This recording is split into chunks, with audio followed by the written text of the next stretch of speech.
Kranji ammo dump. I served my NS and ORD around 2002. My BMT at Techon was normal, but after that I got posted to be ammo store man at Kranji ammo dump, which is at the inner outskirts of Kranji camp. The ammo dump was 50 hectares big, surrounded by forest and the sea facing Johor Straits, which according to my OC at that time, was the same size as Jurong Bird Park. The ammo dump was huge but manned by a company of less than 100. Hence it was normal to have 8 or more guard duties per month. It was during one of these guard duties that I would encounter something spooky. In a huge area, the place was split into left and right side. The left would be patrolled by 2 prowlers and the right would be by a prowler from the K9 unit with his dog. One night me and my buddy were midway through prowling into the left side when suddenly we heard a female voice humming a melodious tune. No lyrics, just humming. My buddy and I were literally stunned. Readied my truncheon and shield. I wasn't carrying rifle cause I had excuse, and my buddy cocked his live rounds in his rifle. In my mind I was like, should he shoot, can the bullet kill or simply pass through the ghost? Bear in mind, this was in the middle of a forested area in the innards of Kranji camp. Where got female human go around humming a tune? The volume was quite loud some more. Definitely in the vicinity of 10 to 20 meters. We decided to radio the guard room. Prowler to guard room, we heard someone humming a tune, sounds like female. Guard commander, GC to prowlers, don't play punk, this is not a funny joke. Suddenly the dog prowler chimed in on the radio too. Dog prowler to guard room, I heard it too. There was silence for at least 10 seconds. The realization that the humming can be heard within the 50 hectare big ammo dump just took some time to process. Guard commander, okay, we'll send the car, GP car, in. Mind you, during this whole time, the humming was still going on. My buddy and I remained alert. Once we could see the headlights of the GP car, the humming stopped. Of course, when the GC reached us and disembarked, he couldn't hear anything. He also didn't tekken us because he saw our terrified faces. Plus the fact the dog prowler was also verified. Dog prowler from external unit, hence not much chance of us being good friends and play punk on GC also. End up lawn, still have to continue prowling, lucky nothing happened after that. After that I bought a rather powerful bicycle torch and would mount it on my shoulder every time I prowl with 2 sets of rechargeable batteries. I would always religiously charge my batteries before and after my prowling details. Funny thing is after that, DOS and do no need to spot check me whenever I was prowling because they only need to look in from far and can see my torchlight indicating my location.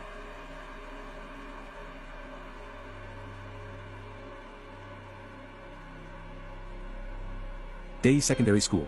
Well, I am an ex-Dayan. My ECA, now called CCA, in my school is military band.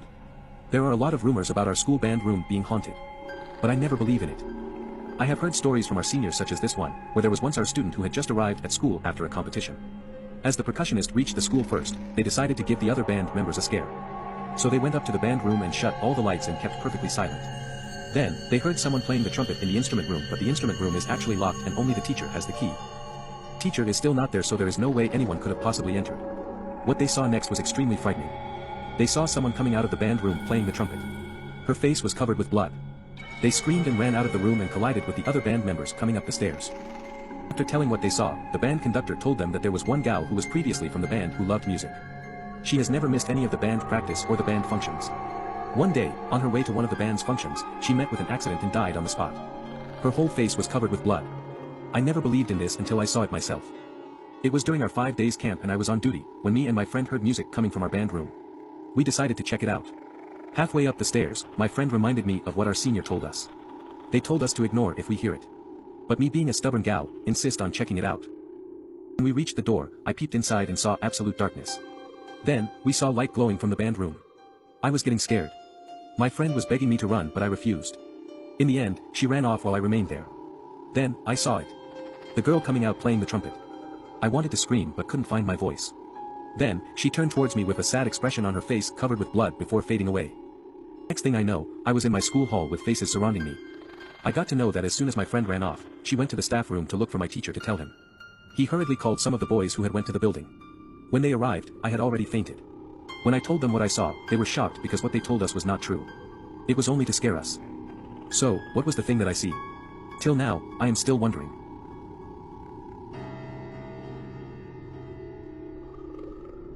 Novena Pontianak. It was before I was born at my compound. Before PAP came to power, there was only a dirt path going up to my compound, sits on a hill, midway from the main road to my compound. There was a cotton tree next to those common toilet, bucket system, where you can see all the shit. It was said that the cotton tree has a Pontianak. After 8 p.m., no one would walk the path, and the path was not lit. The people at the compound know about this, and as soon as it gets dark no one will go to the toilet. There was this case of a man who came to our compound to look for his relative. It was about 9 p.m. when he walked along the path. When he was close to the tree, he saw a woman carrying a baby crying there. He asked her if she was okay, she did not reply, so he went closer to her. As he lays his hand on her shoulder, and asked her if she needs help, she raised her head, and under the moonlight, he saw those burning red eyes and distorted face, he immediately sprung back. The Pontianak said, "I need a young man like you, with mouth wide and drooling." For a moment he was frozen, and then he gathered all his strength and ran as fast as he could up. According to my grandpa, that guy's face was all green when he came up to our compound. He fell sick for the next couple of days. After they brought a medium to him, he was okay. The cotton tree was struck down by lightning and burnt one day, then lights were installed there when PAP came to power, as a promise LKY made to my grandpa. After that nothing was heard about the Pontianak. By the way, the Pontianak never killed anyone, maybe that is the reason no one was called to destroy it. There were hauntings during the Chinese 7th month behind the toilet. They said the hungry ghosts went to feast on human manure. I have seen the spot where the cotton tree once stood, now Novena Square is on top.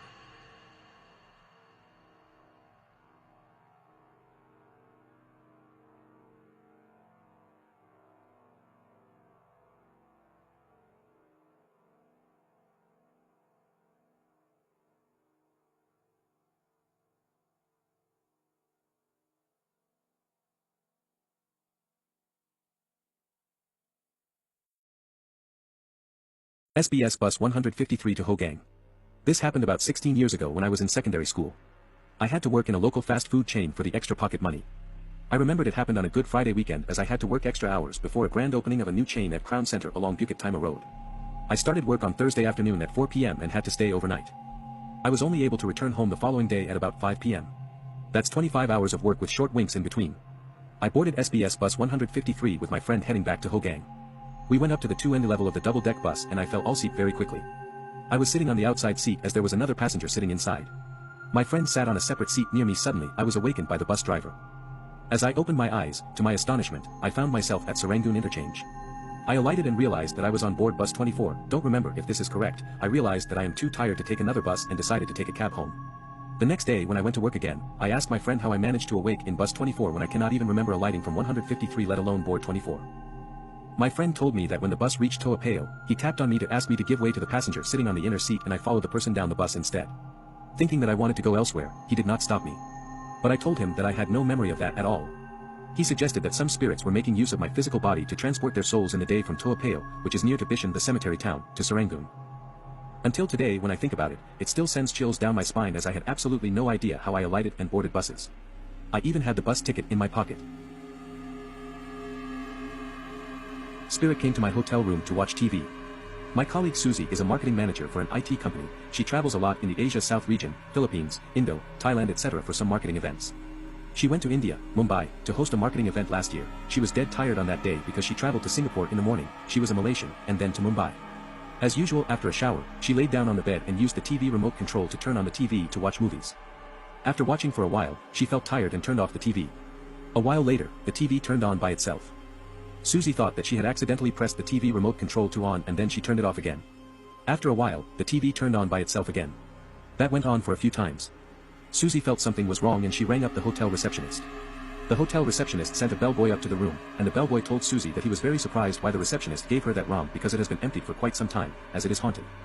Susie replied that the hotel rooms were full on that day and she insisted on staying in this hotel as it was near to the marketing event site. Hence the hotel staff gave her this room. The bellboy advised Susie to shift to another hotel instead for safety's sake, since the hotel rooms were already full on that day. Susie insisted on staying in this hotel because she was too tired to shift to another hotel. The bellboy has no choice and suggests to Susie that maybe she can try on a cloth to cover the TV set and then go to sleep. The bellboy left after telling Susie what to do. Susie took a bath towel and covered the TV set before going to bed. The moment she tried to lay down the bed, she saw the bath towel flew slowly, slow motion, and dropped to the floor, and then the TV set was on again. Susie kind of confirmed that something was in her hotel room. However, she was too tired and just ignored that thing, so she covered her face with the blanket and slept until the next morning. After returning to Singapore, she told us that the spirit in her hotel room probably just likes to watch TV, and not a harmful spirit.